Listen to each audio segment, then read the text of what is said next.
A very good evening and welcome to BCN News. We begin our bulletin tonight with the Niue Government Recurrent Budget 2020 to 2021, which has been passed by the Fono Ekepule.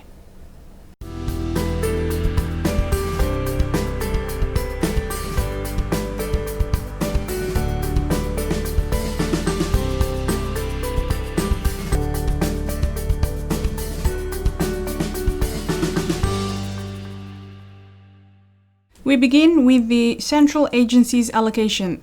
Central agencies which received a total budget voted by the Fono Ekepule of $7,261,350.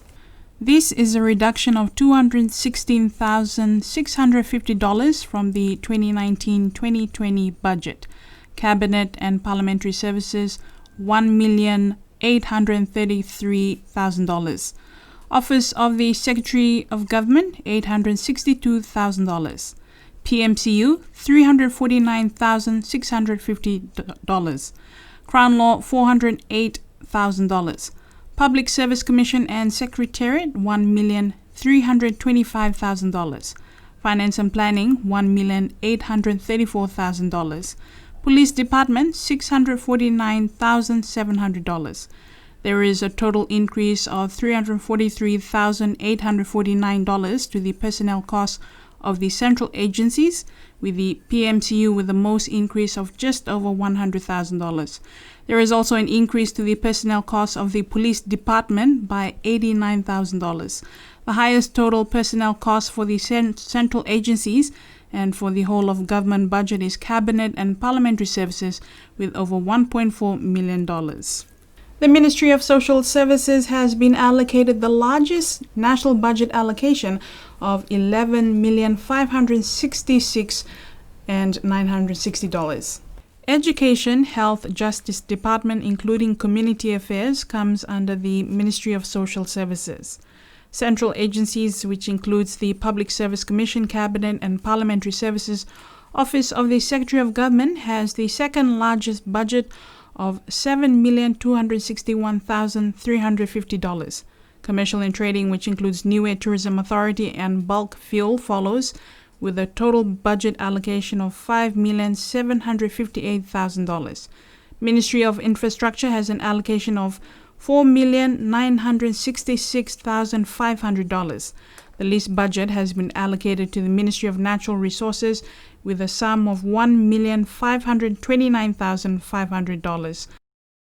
And government is working on employing a strategic and economic planner. Minister for Finance Crossley Tatui says work is progressing to revive the Planning and Economy Management Unit in Treasury and to employ a strategic economic planner.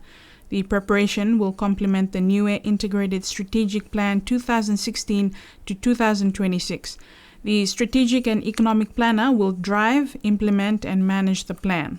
While speaking during deliberations on the national budget in Parliament, Tatui says the Public Accounts Committee has honestly done its work, making sure that the government departments understand their core roles and responsibilities to control expenditure, continue to collect outstanding debts and revenue, monitor and reconcile financial expenditure, and be accountable for their performances, while at the same time keeping focus on the goal of putting people first and their own interests. However, the minister also said it is regrettable that this budget lacks detailed information on the key outputs expected to be achieved during the year due to time constraint. He says a national planning consultation conference with all stakeholders is planned for August and September to help stakeholders learn and understand government's vision and individual goals.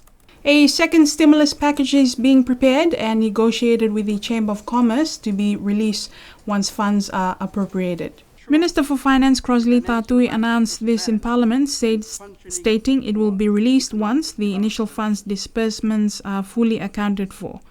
In April, the Fono Ekepule approved $1,850,000 allocated towards this wage supplementation package. Over $500,000 have been utilized up to July, benefiting a total of 241 workers from 71 businesses. The government's wage supplementation package to support the private sector started rolling out in May and was backdated to April. This package is a culmination of the work between the government and the Chamber of Commerce to ensure those businesses affected by COVID-19 continue to receive a source of income every 2 weeks.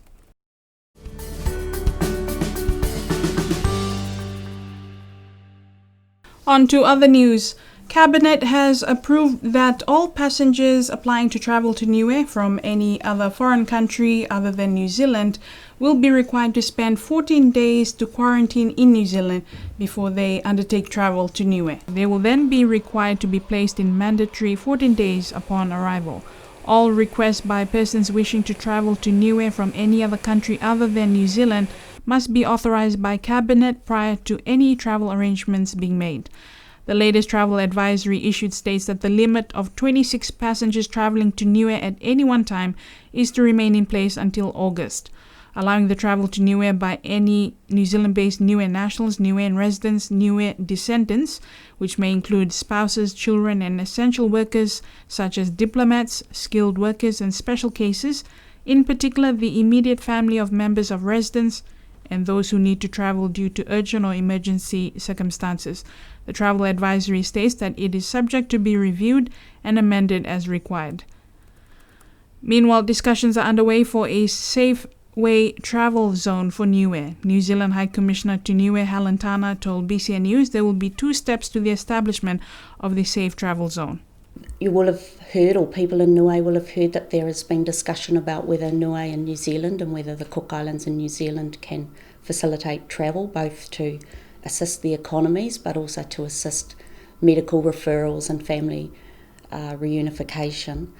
There will be 2 steps to that, and the first step is to have a legal framework with the government of Niue to set out how we would do this, and then the second step would be to make sure all of those processes and policies and health policies and immigration policies are really watertight for when a zone is agreed. I think the 2 key points would be that it has to be mutual between New Zealand and Niue.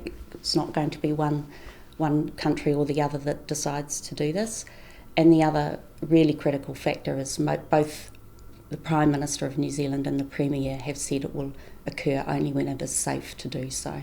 So we can provide that assurance that safety is the number 1 priority for any zone. And finally, the new Niue Tourist Authority Board is already up and running, according to the Acting Director of Tourism, Moka Laufoli. The chair of the new board is former Director of Tourism, Vanessa Marsh, and joining her on the board is Mark Blumsky, Catherine Papani, and Brandon Pasisi. The Financial Secretary, Doreen Siatanga, is also ex officio on the board. And that's your BCN News for tonight. Thank you for joining us. Do join us same time tomorrow. Until then, have a safe evening.